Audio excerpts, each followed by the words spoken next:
ಅವನ ಪುರಕ್ಕೆ ಹೋದ ಜನರು ಒಮ್ಮೆ ಗನ್ನ ಹಿಂದಿರುಗಾರು. ದೇವರ ಮನೆಗೆ ಒಮ್ಮೆ ಹೋದ ಅಂದರೆ ಬರೋದೇ ಇಲ್ಲ. ಯಾಕೆ ಬರ್ತಾನ್ರಿ? ಅಷ್ಟು ಆನಂದಮಯವಾದ ಲೋಕ, ಅದನ್ನು ಶ್ರೇಷ್ಠವಾದ ಅರಮನೆ ಅಂತ ಭಗವಂತ ಹೇಳಿದ್ದ. ಈ ಮಾತೆಲ್ಲ ಕೇಳುವಾಗ ನಮಗನ್ಸತ್ತೆ, ನ ತದ್ಭಾಸಯತೆ ಸೂರ್ಯೋ ನ ಶಶಾಂಕೋ ನ ಪಾವಕ. ಸೂರ್ಯ ಇಲ್ಲ, ಚಂದ್ರ ಇಲ್ಲ. ಕೆಲವರು ಮನೆ ಹೀಗೆ ಕಟ್ಟಿರ್ತಾರ್ರಿ, ಕೆಲವರು ಮನೇನ ಹೀಗೆ ಕಟ್ಟಿರ್ತಾರೆ. ದೇವ್ರ ಮನೆ ತೋರಿಸಿ ಅಂದರೆ ಒಳಗೆ ಕರ್ಕೊಂಡೋಗಿ 3x3 ತೋರಿಸಿ ದೇವ್ರ ಮನೆ ಅಂತಾರೆ. ಅದು ಹೇಗಿರುತ್ತೆ? ನ ತದ್ಭಾಸಯತೆ ಸೂರ್ಯೋ, ಅಲ್ಲಿ ಸೂರ್ಯನ ಬೆಳಕು ಬರಲ್ಲ, ಏನಿಲ್ಲ. ಅಂಥ ಸಣ್ಣದು ದೇವ್ರದ್ದು ಇಂಥದ್ದ ಅಂದರೆ ಆ ಅರ್ಥದಲ್ಲಿ ಹೇಳಿದ್ದಲ್ಲ. ಅಲ್ಲಿ ಸೂರ್ಯ ಇಲ್ಲ, ಚಂದ್ರನ ಬೆಳಕಿಲ್ಲ, ಅಗ್ನಿಯ ಅಲ್ಲಿ ಬೆಳಕೇ ಇಲ್ಲ ಅಂತ ಅರ್ಥ ಅಲ್ಲ. ಆ ವೈಕುಂಠ ಲೋಕವೇ ಸ್ವಾಭಾವಿಕವಾಗಿ ಬೆಳಗತ್ತೆ. ಅಪ್ರಾಕೃತವಾದ ಲೋಕ, ಪ್ರಾಕೃತವಾದ ಯಾವ ಪದಾರ್ಥವೂ ಕೂಡ ಅಲ್ಲಿಲ್ಲ. ಅವ್ಯಯವಾದ ಲೋಕ, ನಾಶರಹಿತವಾದ ಲೋಕ ಅದು. ಅಲ್ಲಿ ನಾಶವಾಗುವ ಯಾವ ಪದಾರ್ಥವೂ ಇಲ್ಲ. ಅಲ್ಲಿ ಸೂರ್ಯಂದು ಅವಶ್ಯಕತೆ ಇಲ್ಲ. ಯಾಕೆ? 1000 ಸೂರ್ಯರ ಬೆಳಕನ್ನು ಧಿಕ್ಕರಿಸುವ ಬೆಳಕು ಆ ಲೋಕದ ಒಳಗಿದೆ. ಈ ಸೂರ್ಯನ ಬೆಳಕಲ್ಲೇನು ಕೆಲಸ ಮಾಡೋಲ್ಲ ಅಂತ ತಿಳಿಸ್ತಾ ಇದ್ದಾರೆ. 1 ಗಂಟೆ ಮಠ ಮಧ್ಯಾಹ್ನದಲ್ಲಿ ನೀವು ಟಾರ್ಚ್ ತೊಗೊಂಡೋಗಿ ಹೊರಗೆ ಸೂರ್ಯನ ನೋಡು ಅಂತ ಕೆಲಸಕ್ಕೆ ಬರಲ್ವೋ? ವೈಕುಂಠದಲ್ಲಿ ಸೂರ್ಯ ಕೆಲಸಕ್ಕೆ ಬಾರದವ, ಅದು ಪ್ರಯೋಜನ ಇಲ್ಲ. ಇಂಥದ್ದು ಅದ್ಭುತವಾದದ್ದು ಭಗವಂತನ ಲೋಕ ಅಂತ ಹೇಳ್ತಾ ಮುಂದೆ ಭಗವಂತ ಜೀವರ ಬಗ್ಗೆ ಹೇಳ್ತಾ, ಲೋಕೆ ಜೀವಭೂತ ಸನಾತನಃ ಮನಸ್ಸೃಷ್ಟಾನಿ ಇಂದ್ರಿಯಾಣಿ ಪ್ರಕೃತಿಸ್ಥಾನಿ ಕರ್ಷತಿ. ಭಗವಂತ ಜೀವರ ಬಗ್ಗೆ ಅವರೆಲ್ಲ ನನ್ನ ಅಂಶರು ಅಂತ ಹೇಳಿದ್ದಾನೆ. ಮೇಲ್ನೋಟಕ್ಕೆಲ್ಲ ಜೀವರೆಲ್ಲ ಭಗವಂತನ ಅಂಶರಾದ ಮೇಲೆ ಅಂಶಗಳೆಲ್ಲ ಸೇರಿ ಅಂಶಿಯಾಗುವಂತೆ ಈ ಜೀವ ಅಂತ ಕೆಲವರು ಹೀಗೆ ತಿಳ್ಕೊಂಡು ಬಿಡ್ತಾರೆ. ಈ ಅಂಶ ಅಂತಾದಾಗ 2 ವಿಷಯವನ್ನು ಚೆನ್ನಾಗಿ ತಿಳ್ಕೊಳ್ಬೇಕು ಅಂತ ಈ ಸಂದರ್ಭದಲ್ಲಿ ಆಚಾರ್ಯರು ಭಾಗವತ ತಾತ್ಪರ್ಯದ ಮಾತು, ಸ್ವರೂಪಾಂಶೋ ವಿಭಿನ್ನಾಂಶ ಇತಿ ದ್ವೇದಾಂಶ ಇಷ್ಯತೆ.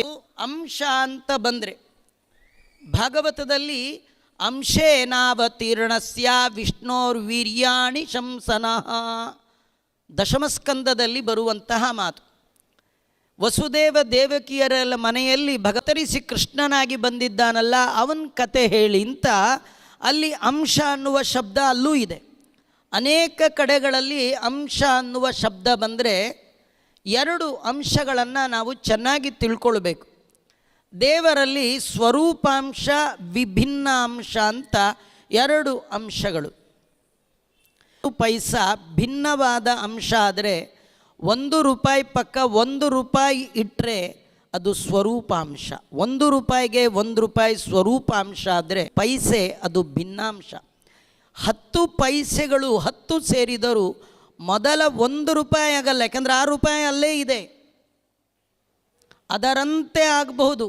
ಹಾಗೆ ಭಗವಂತನಂತೆ ಸಾರೂಪ್ಯ ಅನ್ನುವ ಮೋಕ್ಷ ಬರಬಹುದೇ ವಿನಃ ಭಗವಂತನ ₹1 ಪಕ್ಕ ₹1 ಇಟ್ಟರೆ ಅದು ಸ್ವರೂಪಾಂಶ. ಹೇಗೆ ಅಂದರೆ ರಾಮನ ಪಕ್ಕ ಕೃಷ್ಣ ನಿಲ್ಲಿಸಿದರೆ ರಾಮ ಮತ್ತು ಕೃಷ್ಣ ವಿಷ್ಣುವಿನ ಸ್ವರೂಪಾಂಶ.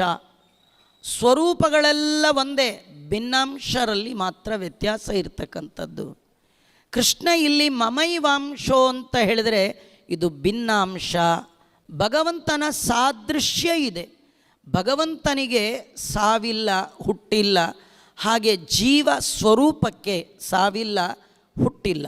ಹೀಗೆ ಕೆಲವು ಅಂಶದಲ್ಲಿ ಸಾದೃಶ್ಯ ಬಿಟ್ಟರೆ ಪೂರ್ಣ ಭಗವಂತನಂತೆ ಅಂತ ಈ ಜೀವ ಶರೀರಂ ಯದವಾಪ್ನೋತಿ ಯಚ್ಚಾಪ್ಯುತ್ರಾಮದೀಶ್ವರ ಗೃಹೀತ್ವೈತಾನಿ ಸಂಯಾತಿ ವಾಯುರ್ಗಂಧ ನಿವಾಶಯಾತ್ ಶ್ರೋತ್ರಂ ಚಕ್ಷುಸ್ಪರ್ಶನಂಚ ರಸನಂ ಘ್ರಾಣಮೇವ ಚ.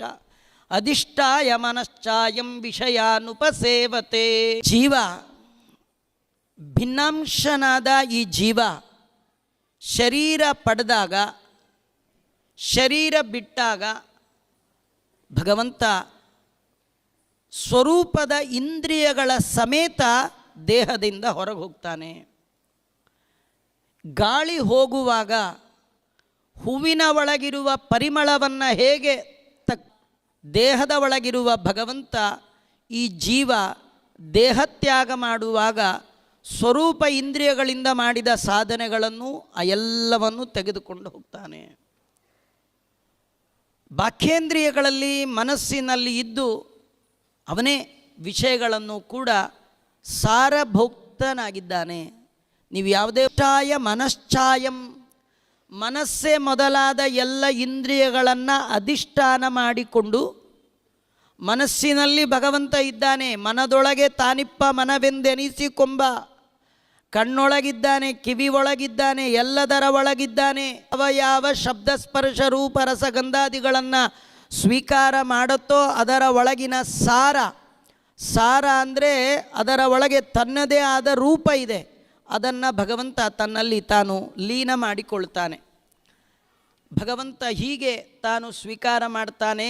ಪಿ ಭುಂಜಾನಂ ವಾ ಗುಣಾನ್ವಿತಂ ವಿಮೂಢಾನಾನು ಪಶ್ಯಂತಿ ಜ್ಞಾನಚಕ್ಷುಷಾ ಯತಂತೋ ಯೋಗಿನಶ್ಚೈನಂ ಪಶ್ಯಂತ್ಯಾತ್ಮನ್ಯವಸ್ಥಿತಂ ಯತಂತೋಪ್ಯಕೃತಾತ್ಮಾನಃ ನೈನಂ ಪಶ್ಯಂತ್ಯಚೇತಸಃ.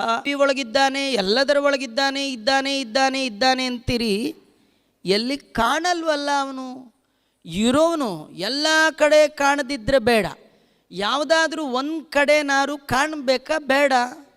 ಎಲ್ಲೂ ಇದ್ದರೂ ಕಾಣ್ತಿಲ್ಲ, ಅದಕ್ಕಾರೆ ಹಾಗೆ ಅಂದ್ಕೊಳ್ಬೇಡಿ. ಉತ್ಕ್ರಾಮಂತಂ ಸ್ಥಿತಂ ವಾಪಿ ಭುಂಜಾನಂ ವಾ ಗುಣಾನ್ವಿತಂ. ಭಗವಂತ ಹೋಗುವಾಗ, ಇರುವಾಗ, ವಿಷಯವನ್ನು ಭೋಗ ಮಾಡುವಾಗಲೂ ವಿಮೂಢ, ಭಗವಂತನನ್ನು ಎಲ್ಲರೂ ಕಾಣಲಿಕ್ಕೆ ಸಾಧ್ಯ ಇಲ್ಲ. ಯಾಕೆ ಅನ್ನಲಿಕ್ಕೆ ಉತ್ತರವನ್ನು ಭಗವಂತ ಹೇಳ್ತಾನೆ. ದೇವರು ಒಳಗಿದ್ದು ದೇಹದ ಒಳಗೆ ನಡೆಯುವ ಎಲ್ಲ ಕಾರ್ಯವನ್ನು ಮಾಡ್ತಾ ಇದ್ದಾನೆ. ನಮ್ಮ ದೇಹದ ಒಳಗ್ಯತೆ ಇಲ್ಲ. ತಲೆನೋವು ಅಂತ ಗೊತ್ತಾಗತ್ತೆ ವಿನ ಒಳಗೇನಾಗಿದೆ ಗೊತ್ತಾಗಲ್ಲ. ಇಲ್ಲ ಡಾಕ್ಟ್ರಿಗೆ ತೋರಿಸಿದ್ರೆ ಅವ್ರಿಗೂ ಗೊತ್ತಾಗಲ್ಲ ರೀ, ಅವ್ರಿಗೊಂದು ಮಿಷಿನ್ ಬೇಕು, ಅವ್ರಿಗೂ ಕೂಡ ನೇರ ಏನು ಕಾಣೋದೇ ಇಲ್ಲ. ಅಲ್ಲ, ನಮ್ಗೆ ಒಳಗಿರುವ ಕಣ್ಣಿಗೆ ಕಾಣಲಿಕ್ಕೆ ಯೋಗ್ಯವಾದದ್ದೇ ಕಾಣಲ್ಲ. ಭಗವಂತ ಹೇಗೆ ಕಾಣ್ತಾನೆ? ಕಾಣಲಿಕ್ಕೆ ಸಾಧ್ಯವೇ ಇಲ್ಲ.